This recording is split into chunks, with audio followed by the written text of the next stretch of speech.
So ಎಲ್ಲರಿಗೂ ನಮಸ್ಕಾರಗಳು. Welcome back to Sagar stories. ದಾಖಲೆಯ ವಿನ್ ಆಗಿರೋದು ಸೌತ್ ಆಫ್ರಿಕಾಗೆ ಇವತ್ತು ಏನಮ್ಮ 408 ರನ್ ಮಾರ್ಜಿನ್ ವಿಕ್ಟ್ರಿ ಆಗಿದೆ ಅಂದರೆ ಅದು ಇಂಡಿಯಾ ಮೇಲೆ ಸುಮ್ಮನೆ ಮಾತಾಗಿರೋ. ಇವ್ರು ಏನಕ್ಕೆ ಫಾಲೋ ಆನ್ ಏರ್ಲಿಲ್ಲ ನಮ್ಮ ಮೇಲೆ ಅಂತ ಇವಾಗ ಅರ್ಥ ಆಗ್ತಿದೆ.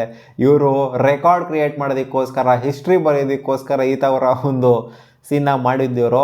ಇನ್ನಿಂಗ್ಸ್ ಮಾರ್ಜಿನ್ ವಿಕ್ಟ್ರಿ ಆಗಿರೋದು ಇವ್ರಿಗೆ ಹಂಗೆ ನೋಡೋಕೆ ಹೋಯ್ತು ಅಂತಂದರೆ, ಬಟ್ ಇನ್ನು ರನ್ಸ್ ಮಾರ್ಜಿನಲ್ಲಿ 408 ರನ್ಗೆ ಹೊಡೆದ್ಬಿಟ್ಟು ಇವ್ರಿಗೆ ಅಜೀಬ್ ಮಾಡಬೇಕು ಅಂತ ಇವರ ತಲೆಯಲ್ಲಿ ಕೂತ್ಕೊಂಡಿತ್ತು ಅಂತ ಕಾಣಿಸುತ್ತೆ. ಅದಕ್ಕೋಸ್ಕರನೇ 549 ರನ್ನ ಟಾರ್ಗೆಟ್ ಆಗಿ ಕೊಡ್ತಾರೆ. ಇವ್ರು ನೋಡ್ರೆ 140 ರನ್ನ ಹೊಡೆದಿದ್ದಾರೆ ಸೆಕೆಂಡ್ ಇನ್ನಿಂಗ್ಸಲ್ಲಿ, ಅಂದರೆ ಫೋರ್ತ್ ಇನ್ನಿಂಗ್ಸಲ್ಲಿ.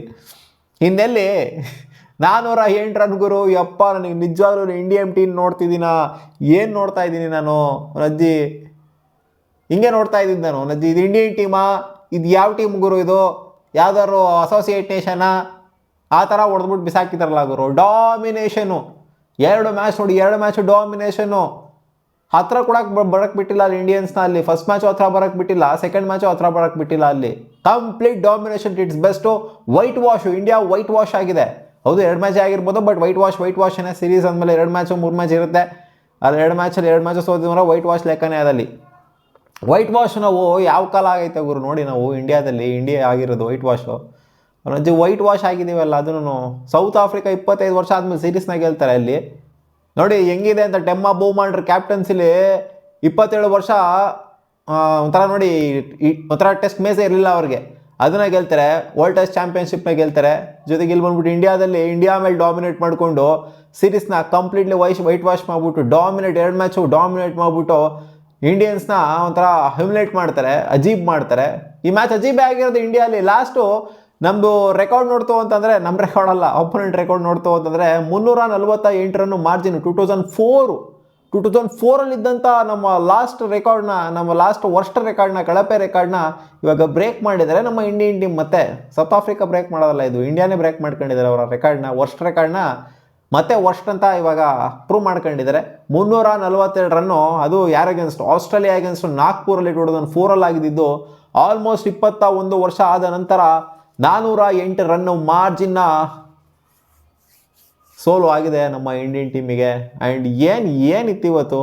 Edged and gone. ಆ ಮಾಕ್ರಮ್ಮಿಗೆ ಅಲ್ಲಿ ಕ್ಯಾಚ್ ಪ್ರಾಕ್ಟೀಸ್ ಕೊಡ್ತಾವ್ರೆಲ್ಲರೂ. ಹೆಂಗಿಡಿಯಪ್ಪ ಕ್ಯಾಚು, ಅಂತ 9 ಕ್ಯಾಚು ಮಾಕ್ರಮ್ ಎತ್ಕೊಂಡಿರೋದು ಈ ಮ್ಯಾಚಲ್ಲಿ. 9 ಕ್ಯಾಚ್ ನಂಬ್ತೀರಾ? 9 ಕ್ಯಾಚ್ ಯಾವ್ದಾರು ಒಬ್ಬ ಪ್ಲೇಯರ್ ಎತ್ಕೊಂಡಿರೋದು ಒಂದೇ ಒಂದು ಮ್ಯಾಚಲ್ಲಿ. ನಂಬಲೇಬೇಕು. ವಿಕೆಟ್ ಕೀಪರ್ ಎತ್ಕೊಂಡು ನೋಡಿರ್ತೀವಿ, ಸ್ಲಿಪ್ಪಲ್ಲಿ ನಿಂತ್ಕೊಂಡು ಎಲ್ಲ ಕ್ಯಾಚ್ನು ಹಿಡ್ಕೊಳ್ಳೋ ಅಂಥದ್ದು. ಸ್ಪಿನ್ನರ್ ಬಂದು ಬೌಲಿಂಗ್ ಮಾಡ್ತಾರೆ, ಎಡ್ಜ್ಡ್ ಆ್ಯಂಡ್ ಗಾನ್ 6 ವಿಕೆಟ್ ಹಾಮಾಗಲಿ. ಫಸ್ಟ್ ಮ್ಯಾಚಲ್ಲಿ ನೋಡ್ಕೊಂಡು ಆ ಥರ ಡಾಮಿನೇಷನ್ ಹಾಮರು, ಸೆಕೆಂಡ್ ಮ್ಯಾಚಲ್ಲಿ ಡಾಮಿನೇಷನ್ ಹಾರ್ಮೋನ್ ಅಟ್ ಇಟ್ಸ್ ಬೆಸ್ಟು. ಏನು ಹೇಳಬೇಕು ಅಂತ ನಿಮಗೆ ಗೊತ್ತಾಗ್ತಾ ಇಲ್ಲ. ಒಟ್ನಲ್ಲಿ ಡೆಮ್ಮಾ ಬಹುಮಾ ಅಂಡರ್ ಕ್ಯಾಪ್ಟನ್ಸಿಲಿ ಸೌತ್ ಆಫ್ರಿಕನ್ ಟೀಮ್ ಅಂತೂ ಟೆಸ್ಟ್ ಫಾರ್ಮೆಟಲ್ಲಿ ಶೈನ್ ಆಗ್ತಾಯಿದೆ. ಇದಂತೂ ಡೌಟ್ ಇಲ್ಲವೇ ಇಲ್ಲ. ನಮ್ಮ ಇಂಡಿಯನ್ ಟೀಮು ಒಂಥರ ಕೆಳಗಡೆ ಬಿದ್ದಿದೆ, ಅದಂತೂ ಒಪ್ಕೊಳ್ಳೇಬೇಕು. ಫಸ್ಟ್ ಮ್ಯಾಚ್ ಶುಭ್ಮನ್ ಗಿಲ್ ಕ್ಯಾಪ್ಟನ್ಸಿಲಿ ಅವ್ರಿಗೆ ಇಂಜುರಿ ಆಗ್ದಂಗೆ, ಈ ಕಡೆಯಿಂದ ರಿಷಬ್ ಪಂತ್ ಏನೂ ಆಗಲಿಲ್ಲ. ಸೊ ಈ ಒಂಥರ ಈ ಸೀರೀಸೇ ಆಗ್ದಂಗಿಲ್ಲ ನಮಗೆ, ಯಾಕಂದರೆ ಹತ್ರನೂ ಕೂಡ ಬಂದಿಲ್ಲ. ಇದು ಏನೋ ಒಂಥರ ನಾನೇನು ಯೋಚನೆ ಮಾಡ್ತಿದ್ದೀನಿ ನೋಡಿ, ನೆನ್ನೆ ವಿಡಿಯೋದಲ್ಲಿ ಡ್ರಾಗೆ ಏನಾದ್ರು ಆಗುತ್ತಾ ಅಂತ ಯೋಚನೆ 10% ಚಾನ್ಸ್ ಇದೆ ಗುರು. ಡ್ರಾ ಮಾಡ್ಕೊಳ್ಳೋದಕ್ಕೆ 10% ಚಾನ್ಸ್ ಇದೆ. ಇಂಡಿಯಾ ಅಂತೂ ಗೆಲ್ಲಲ್ಲ, 10% ಚಾನ್ಸ್ ಇದೆ ಡ್ರಾ ಮಾಡ್ಕೊಳ್ಳೋದಕ್ಕೆ. 90% ಸೌತ್ ಆಫ್ರಿಕಾ ಗೆಲ್ಲುತ್ತೆ ಅಂತ ಹೇಳಿದ್ದೆ. ಇವ್ರು ನೋಡ್ತು ಅಂತಂದರೆ ಹಿಂಗೆ ಕತೆ ಅವಸ್ಥೆ ಇಲ್ಲಿ ಪಟ್ ಅಂತ. ಪಾಪ ರವೀಂದ್ರ ಜಡೇಜಾ ಕ್ರೆಡಿಟ್ ಕೊಡಬೇಕಾದ್ರೆ 2 ಇನ್ನಿಂಗ್ಸಲ್ಲಿ ಚೆನ್ನಾಗಿ ಪರ್ಫಾರ್ಮ್ ಮಾಡಿದ್ರು, 50 ಹೊಡೆದಿದ್ದಾರೆ. ಸೊ ರವೀಂದ್ರ ಜಡೇಜಾ ಬಿಡ್ತು ಅಂತಂದರೆ ಪಾಪ ಸಾಯಿ ಸುದರ್ಶನ್ ಒಂದು ಆಪರ್ಚುನಿಟಿ ಅಂತೂ ಕ್ರಿಯೇಟ್ ಆಗಿತ್ತು. ನೋ ಬಾಲ್ ಹಾಕಿದ್ರು. ಮಾರ್ಕೋ ಎನ್ಸನ್ ಅವರು ಮುಂಚೆನೇ ಔಟ್ ಆಗಿದ್ರು. ಆಪರ್ಚುನಿಟಿ ಕ್ರಿಯೇಟ್ ಆದ ನಂತರ ಒಂದು ಸ್ವಲ್ಪ ಚೆನ್ನಾಗಿ ಆಡಿದ್ರು. ಅಂದರೆ ಒಂದು ನಂಬರ್ ಆಫ್ ಬಾಲ್ಸ್ ವಿಚಾರದಲ್ಲಿ ಹೇಳ್ತಾ ಇರೋದು, ಅದ್ರ ರನ್ಸ್ ವಿಚಾರದಲ್ಲಿ ಹೇಳ್ತಾ ಇಲ್ಲ. ಯಾಕಂದರೆ ಡಿಫೈಂಡ್ ಮಾಡ್ಕೋಬೇಕಾಗಿತ್ತು, ಡ್ರಾ ಮಾಡ್ಕೋಬೇಕಾಗಿತ್ತು, ಮ್ಯಾಚ್ನ ಟುಕು ಆಡಬೇಕಾಗಿತ್ತು, ಅಷ್ಟೇ ತಲೆಯಲ್ಲಿ ಇದ್ದಿದ್ದು. ಸೊ ಅದನ್ನೂ ಕೂಡ ಮಾಡೋಕ್ಕಾಗಿಲ್ಲ. 140ಕ್ಕೆ ಆಲ್ ಔಟ್ ಆಗಿದ್ದೀವಿ. ವಿಕೆಟ್ ಅಷ್ಟೇನು ಈಸಿ ಆಗಿಲ್ಲ ಬ್ಯಾಟಿಂಗ್ ಆಡೋದು ಕೂಡ. ಹೆವಿ ತಿರುಗಿ ಎಲ್ಲೆಲ್ಲೋ ಹೊಡಿತಾ ಇತ್ತು. ನೀವು ನೋಡಿದ್ರೆ ಅಂತಂದರೆ ವಾಷಿಂಗ್ಟನ್ ಸುಂದರ್ಗೆ ಅಲ್ಲಿ ತಿರುಗ್ಬಿಟ್ಟು ಹಿಂದೆಗಡೆ ಒಂದು ಬ್ಯಾಕಿಗೆ ಹೊಡಿತದೆ. ಸೊ ಆ ಥರ ಟರ್ನ್ ಅಂತೂ ಖಂಡಿತ ಇತ್ತು. ಸ್ಪಿನ್ನರ್ಸ್ಗೆ ಸಿಕ್ಕಾಪಟ್ಟೆ ಅಸಿಸ್ಟ್ ಅಂತೂ ಇತ್ತು. ವೇರ್ ಆ್ಯಂಡ್ ಟೇರ್ ಆಗಿತ್ತು. ಆ್ಯಂಡ್ ಬಾಲ್ ರಿವರ್ಸು ಕೂಡ ಆಗ್ತಾಯಿತ್ತು ಮಾರ್ಕೋ ಎನ್ಸನ್ ಬೌಲಿಂಗ್ ಮಾಡಬೇಕಾದ್ರೆ. ನೋಡಿದ್ರ ಅಂತ ಅಂದ್ಕೊಂಡಿದ್ದೀನಿ. ಬಟ್ ಇವರು ಒಂದು ಇನ್ನಿಂಗ್ಸಿಂದನೇ ಗೆದ್ದಿರ್ಬೋದಾಗಿತ್ತು. ಎಲ್ಲಿ 278 ರನ್ನು ಲೀಡಲ್ಲಿ ಫಸ್ಟ್ ಇನ್ನಿಂಗ್ಸಲ್ಲೇ ಅವ್ರದ್ದು. ಅಲ್ಲೇ ಫಾಲೋ ಆನ್ ಕೊಟ್ಟಿತ್ತು ಅಂದರೆ ಖಂಡಿತ ಒಂದು ಇನ್ನಿಂಗ್ಸ್ ಮಾರ್ಜಿನಲ್ಲಿ ಗೆಲ್ಬೋದಾಗಿತ್ತು. ಬಟ್ ಇಲ್ಲ, ನಾವು ರನ್ಸ್ ಮಾರ್ಜಿನಲ್ಲಿ ಇಂಡಿಯಾನ 21 ವರ್ಷದ ರೆಕಾರ್ಡ್ ಏನಿದೆ ಅದಕ್ಕಿಂತ ಹೀನಾಯವಾಗಿ ಸೋಲಿಸ್ಬೇಕು ಅಂತ ತಲೆಯಲ್ಲಿತ್ತು ಅಂತ ಕಾಣಿಸುತ್ತೆ. 408 ರನ್ ಮಾರ್ಜಿನಲ್ಲಿ. ಸೊ ದಾಖಲೆ ಬರೆದಿದ್ದಾರೆ ಇವತ್ತು ಸೌತ್ ಆಫ್ರಿಕನ್ ಟೀಮು. ಇಂಡಿಯನ್ ಟೀಮ್ನ ಹೈಯೆಸ್ಟ್ ಮಾರ್ಜಿನ್ ವಿಕ್ಟ್ರಿ ಲಾಸ್ಟ್ ಇನ್ನಿಂಗ್ಸಲ್ಲಿ ತೊಗೊಂಡಿರುವಂಥದ್ದು ಯಾರು ಅಂತಂದರೆ ಅದು ಸೌತ್ ಆಫ್ರಿಕನ್ ಟೀಮು 408 ರನ್ ಮೂಲಕ. ಮತ್ತೆ ಸಿಗೋಣ ಮುಂದಿನ ವಿಡಿಯೋದಲ್ಲಿ ಗಾಯ್ಸ್. ನಿಮ್ಗೆ ಏನು ಅನಿಸ್ತಪ್ಪ ಇವತ್ತಿನ ಪರ್ಫಾರ್ಮೆನ್ಸು? ಏನು ಸೌತ್ ಆಫ್ರಿಕನ್ ಪರ್ಫಾರ್ಮೆನ್ಸ್, ಶಬಾಷ್ ಹೇಳಲೇಬೇಕು ಅಲ್ಲಿ ಸೌತ್ ಆಫ್ರಿಕನ್ಸ್ಗೆ. ಇಂಡಿಯನ್ಸ್ಗೆ ಡಬ್ಬಾ ಪರ್ಫಾರ್ಮೆನ್ಸ್ ಅಂತ ಹೇಳಲೇಬೇಕು. ಯಾಕಂದರೆ 2 ಮ್ಯಾಚು ವರ್ಸ್ಟ್ ಆದಷ್ಟು ಎಷ್ಟು ವರ್ಸ್ಟ್ ಪರ್ಫಾರ್ಮೆನ್ಸೋ ಅಷ್ಟು ಕೂಡ ವರ್ಸ್ಟಾಗಿ ಆಡಿದ್ದಾರೆ. ಅವ್ರು ನೋಡುಗರು ಅಲ್ಲಿ ಹೆಂಗೆ ನಂಬರ್ 7 ಬಂದ್ಬಿಟ್ಟು ಸೆಂಚುರಿನ ಹೊಡಿತಾರೆ. ನಾವು ಅಲ್ಲಿ ನಂಬರ್ 7 ನಂಬರ್ 8 ಬಂದ್ಬಿಟ್ಟೆಲ್ಲ 90s ಎಲ್ಲ ಹೊಡಿತಾರೆ. ನಾವು ನೋಡ್ತೋ ಅಂತಂದರೆ ಟಾಪ್ ಆರ್ಡ್ರನ್ನೇ ನೆಟ್ಟಿಗೆ ಆಡ್ತಿಲ್ಲ ಅಲ್ಲಿ.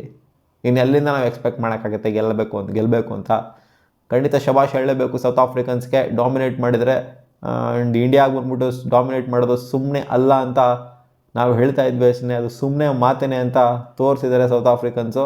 ನೆಟ್ಟಿಗೆ ಆಡೋದು ಕಲ್ತ್ಕೊಂಡ್ರೆ ಬದುಕೊಂತಾರೆ ಟೆಸ್ಟ್ ಕ್ರಿಕೆಟಲ್ಲಿ, ಇಲ್ಲ ಅಂತಂದರೆ ಸ್ಲೈಡ್ ಸ್ಟಾರ್ಟ್ ಆಗಿದೆ ನಿಮ್ಮದು ಅಂತ ತೋರಿಸ್ಕೊಂಡು ಕೊಟ್ಟೋಗಿದ್ದಾರೆ. ಆ್ಯಂಡ್ ಎಲ್ಲರಿಗೂ ಕೂಡ ಬಂದೇ ಬರುತ್ತೆ ಸ್ಲೈಡ್ ಅನ್ನುವಂಥದ್ದು. ಒಂದು ಫೇಸ್ ಬರುತ್ತೆ, ಮೇನ್ ಕ್ರಿಕೆಟರ್ಸ್ಗಳು ಬಿಟ್ಟು ಹೋಗ್ತಾ ಇದ್ದಂಗೆ ಒಂದು ಸ್ಲೈಡು ಕೆಳಗಡೆ ಬೀಳುತ್ತೆ ಕಳಿಸ್ಕೊಂಡು. ಸೊ ಆ ಒಂದು ಫೇಸಲ್ಲಿ ನಾವು ಇವಾಗ ಇದ್ದೀವಿ. ಮತ್ತೆ ಎದ್ದೇಳ್ತೀವಿ, ಅದು ಯಾವಾಗ ಎದ್ದೇಳ್ತೀವಿ ಅಂತ ಗೊತ್ತಿಲ್ಲ. ಕಾದು ನೋಡೋಣ ಏನೇನಾಗುತ್ತೆ ಇನ್ನು ನಮ್ಮ ಇಂಡಿಯನ್ ಟೆಸ್ಟ್ ಕ್ರಿಕೆಟ್ ಹಣೆ ಬರಹ ಅಂತ. ಇಲ್ಲಿ ಏನು ಅಂತಂದರೆ ಅವನಜ್ಜಿ ವಿರಾಟ್ ಕೊಹ್ಲಿ ಅವರ ಕ್ಯಾಪ್ಟನ್ಸಿಲಿ 2015 ಹಿಡ್ಕೊಂಡು 2021ವರೆಗೂ ಕೂಡ 2 ಮ್ಯಾಚ್ನ ಸೋತಿದ್ದು ನಮ್ಮ ಟೀಮ್ ಇಂಡಿಯಾ ನೆಲದಲ್ಲಿ. ಒಂದು ಸೀರೀಸ್ನು ಸೋತಿಲ್ಲ.